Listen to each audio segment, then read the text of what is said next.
Yo guys, what are you saying? Hope we're all well. Hope we're all well. Welcome in, guys. Welcome into a brand new episode here on the channel and a brand new episode on the 10-year Looking for La Liga challenge save with CE Sabadell. Guys, I hope you enjoyed the last episode. As you would have saw, we got promoted to La Liga Smart Bank. We won the overall Segunda division, so we were crowned the best team in the Spanish Segunda last season. And then we won the Spanish Division Group 2 as well. So a very, very productive and successful season last season. So in this episode, guys, I've got for you the summer transfer recap. So who we brought in, why we brought them in, who were released, who retired. And then we'll talk about the tactics, how we're going to move forward into La Liga Smart Bank, what players are going to play where. And then I'll talk about the pre-season results, how those went. And then finally, we'll end with how we hope the season pans out with our first season in La Liga Smart Bank. Guys, don't forget, if you're enjoying the episodes, if you're enjoying the series, don't forget to like, subscribe, and turn on your bell so you never miss an episode. And if you ever want to follow the save in its absolute entirety, never miss a moment of the action, we stream the save over on Twitch TV, Tuesdays through to Sundays, 9 p.m. start. So always feel free that always feel free to come over and show some support to the Twitch channel as well, guys. I'll put the link in the description down below. So it'd just be a case of, pressing the link and away you go. And if you ever want to follow me on social media, then Twitter is the best place to do so. @TrickyRicky4 is the Twitter handle. Guys, thank you for the support as always.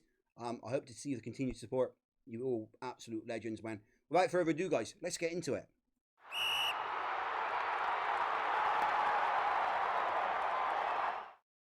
So, guys, as you can see, in terms of transfer window, in terms of the summer transfer window incomings, we brought in Pierre Kalulu from Stade Lavelos, a young French 21-year-old he can comfortably play right back, but we're just going to make sure by training him that he is set to fullback support on the right. Apart from his dribbling, which isn't really, it doesn't really mount for anything in terms of being a fullback. What you want to look for on the fullbacks is obviously your marking, your tackling, concentration, a bit of anticipation, good positioning, and always a little bit of pace always helps. So as you can see, he's kind of blessed, right? At 21 years old, 3.5 star ability, 4.5 star potential. There's no reason why. Currently operating at La Liga 2 level, but could improve by a slight amount apparently, according to our coach report from Diego Rivas.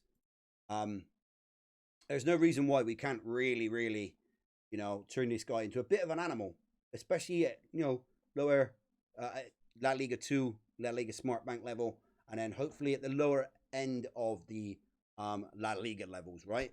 But as I said, really good attributes, as you can see, really good attributes. I love the fact he's got 15 determination.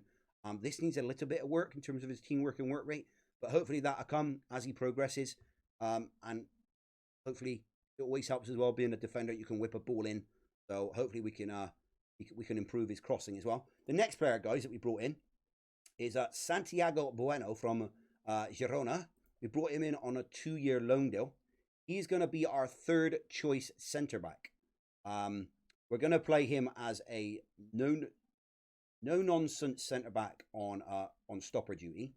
So as you can see, he's got good heading for the role that we're going to play him in. Good tackling, good aggression, good bravery, and that'll always improve as well. Good positioning, good jumping already, good strength, so he's not going to get bullied off the ball. So a young 22-year-old up and coming on loan from Girona on a 2-year loan deal, who, as I said, we're going to play as a no-nonsense centre-back on stopper. We needed 3, so I believe, or was it 2? I think it was 2 that we needed because we moved over to the B team, Alexi Cook, and we also moved across Zeker. We moved both of those to the second team, Sabadell B team. So we needed some centre backs, and I also wanted someone to replace Al Jose, or Al Ashi as he's now known. We wanted someone to replace him as well. Being 30, he's all right, just not great. I mean, he did okay for us last season. If we look at his last season stats, I mean, he did give us a 7.13 rating, which is unreal. You know what I mean? It is unreal. Jumped in with 5 goals as well.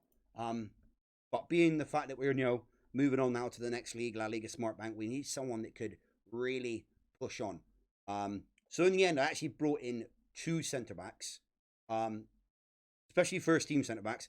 So as I said, we brought in Santiago Bueno on a 2-year loan contract. We also brought in this unreal 18-year-old centre-back who we're going to play as a no-nonsense stopper as well. We got him on a 2-year loan deal, so I believe. Yeah, 2-year loan deal from Lille. I will try and make that loan deal a permanent because at 18 years old, Emilian Grillot, if you look at his attributes already, 15 heading, 12 tackling, 13 positioning, 14 bravery, 13 aggression, 14 jumping, 14 strength. Those attributes at 18 years old are unreal. This boy's going to be a baller.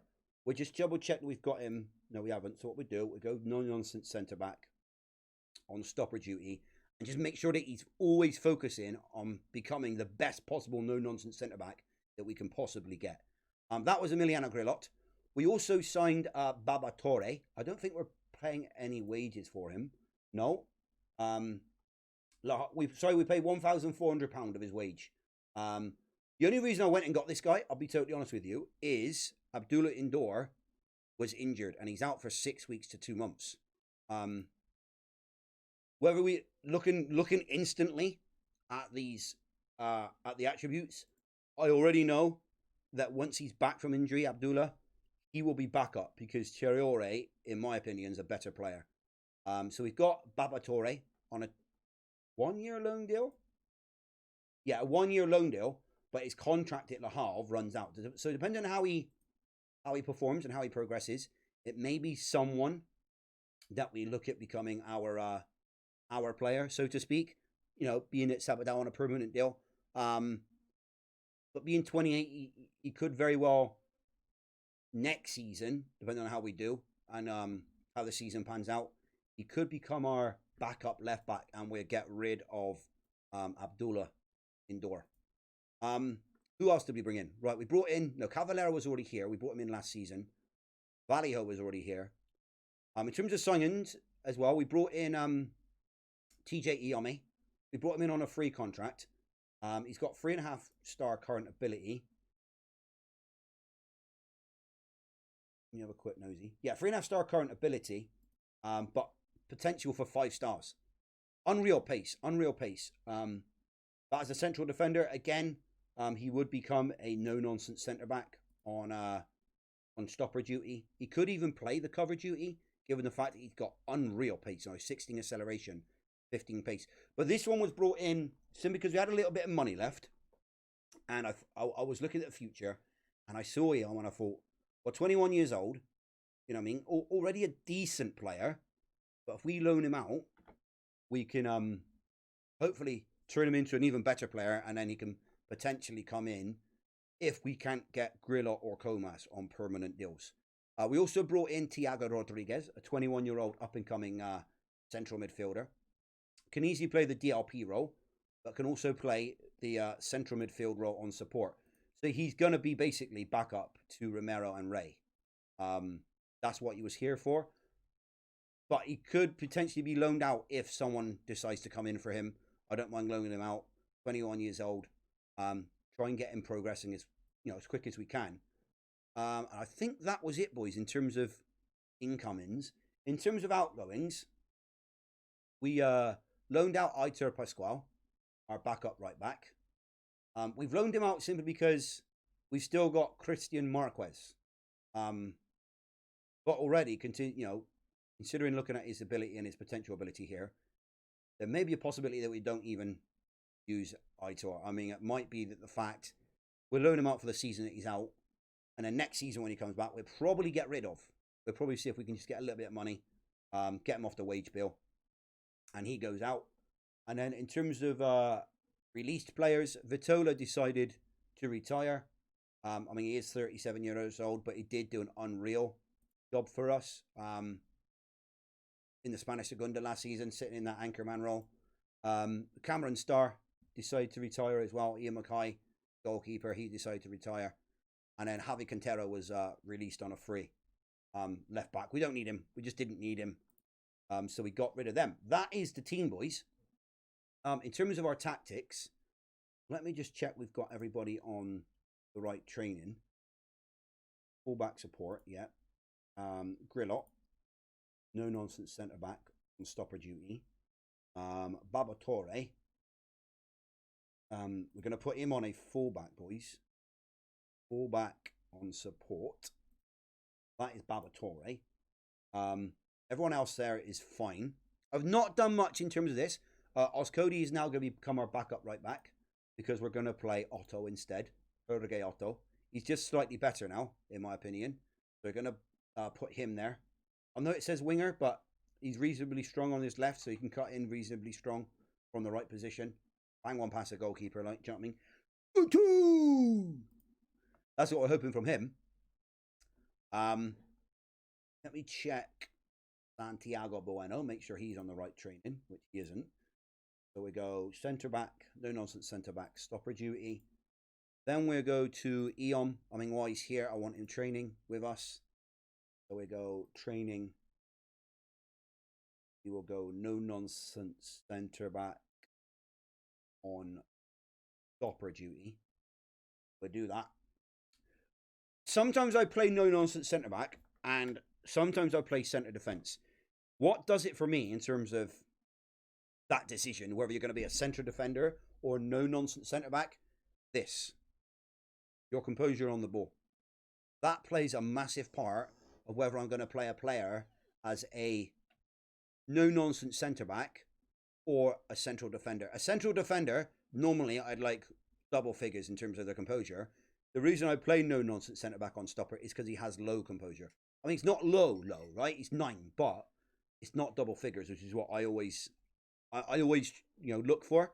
Thiago Rodriguez, I think we're just going to set him as a central midfielder on support. But hopefully he still picks up in terms of, as a DLP, so then we can play him in both roles. I think he'll be fine. I mean, with a DLP, you know what I mean? I always look for vision, good passing, good vision, good technique. They're the things I look for.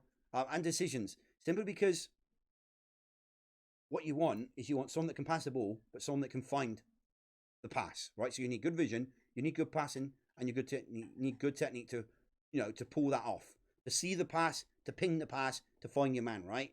You need good passing, good technique, good vision, right? He's also got good work rate, so he's, you work hard for the team, very determined, and the decisions is always good as well because although he can see the pass, he'll be able to find the pass because he's got good passing technique.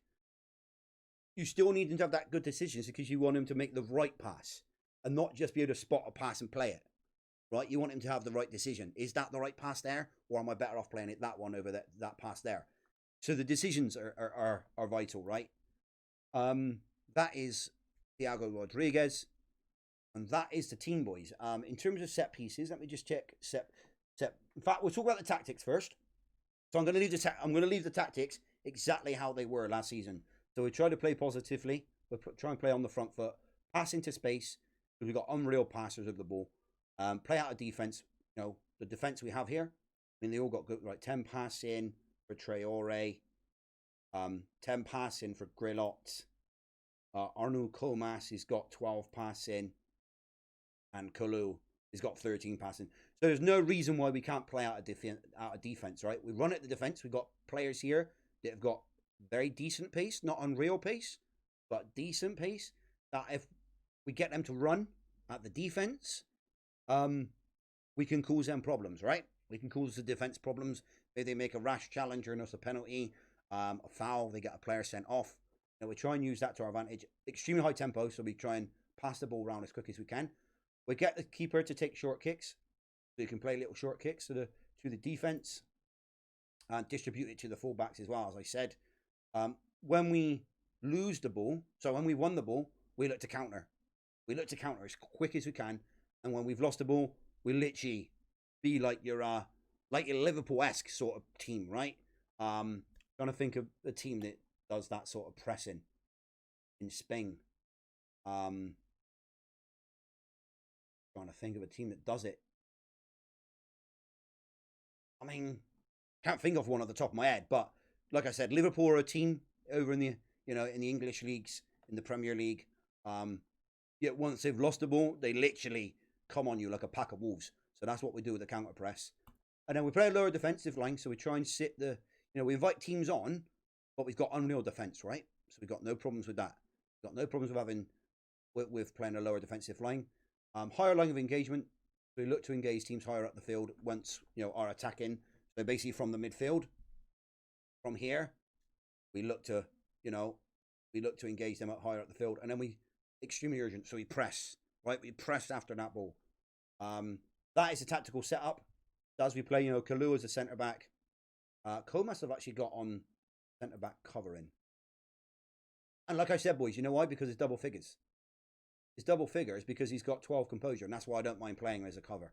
Got good pace, you know, good heading, good marking, good tackling, good positioning, good jumping, good strength. He's not going to get bullied off the ball. Got a decent amount of pace about him. So I think our centre backs look absolutely unreal with, you know, Grillot and Comas. They're going to take some getting past, right? They're going to take some getting past. And although they're only 22 and 18, not a problem. Not a problem. Like I said, Kalu's 21, but we've got the experience of Babatore at the back, and then Falcon there as well. We've got young 21-year-old Calavera, who's still on loan from Atletico. Romero is the DLP, who's 25. Ray, who's 23, will be our central midfielder on support. We've got Otto, who's only 24. Valio, who's 21, our inside forwards. And the experienced head of Francis Ferran up front, who banged last season 25 goals in 38 games in the league. 8 assists, 6 player of the matches awards. Altogether, it was 27 and 44. And then Valio, who was an absolute animal last season, he got 25 in the league, 7 assists, 8 player of the matches, but 29 in 42. Like, just unreal numbers. Unreal numbers. So, you know, there's still that mix of youth and experience. But also now that we've gone up to La Liga Smart Bank, we've added that little bit of extra quality. So we're looking good. We're looking good. Let me just check our set piece takers. Make sure I'm happy with this. What I'll do, you boys can actually see what goes on, is we will set all this up now. So we go Otto it as our first choice corner taker. If he doesn't play, we'll probably go with Vallejo. In terms of our first choice free kick taker, that would be Vallejo. And if he doesn't play, it would be Antonio Romero. And if Romero doesn't play, we'll use Otto. And in terms of throw-ins, your boy loves a long throw, chat. Long throws. If you're not utilizing long throws in FM, do so, man, because they can cause absolute carnage in the defense. You know, the opposition's defense. So always put your long throws on, boys. Always put your long throws on. That's the defense. We just check the corners. Show why that one's loaded in. So we load in the Sabadell one. So we swap those two over. Man mark. There is, so 3 players staying forward. We go with, who's the tallest centre back? Yeah, 6'2" Comas. And then everyone else then is going to be man marking or marking the tall man. I always get the tallest defender to mark the tallest opposition player, right? It just makes sense. And then Aaron Ray can sit there. Who else have we got? Yeah, Aaron Ray sits there. Where is my Antonio Romero? Right, we'll sit those two there. Down the, I know it doesn't give us a lot of cover here, but we have got 5 players. And then we've got 5 players that are going to look to spring the counter attack, right? And we do the same on the other side. So we've got attacking midfield, right, left, centre. We've got these 2 playing on the edge, and these 3 down backs with the fullbacks. And in terms of attack, what I like to do here, I like to play far post corners. So you swing it at the far post. Mr. Arnold Comas at the back post. Emilio Gralot, 6'1", marking the keeper. Yeah, Ray can stay there. The attacking left mid, Valio and Ferran on the back posts, lurking. The 3 more defensive-minded players to stay back, and then Romero to stay on the edge of the box, which is absolutely fine. Yep, that's all Gucci. And just one more thing, boys, which is penalties. We just set the penalties now, so you always can see who's actually going to be our penalty taker this season. It's going to be Hugo Valio. If he doesn't play, it's going to be Ferran. And then if he doesn't play, it'll be Josep Calavera. I like the fact that he's only got 11 on his penalties, but he's got good composure. And tidy-ish finishing. So that'll be our three like main penalty takers. Captains, Aaron Ray and Ismail Falcon. It's fine.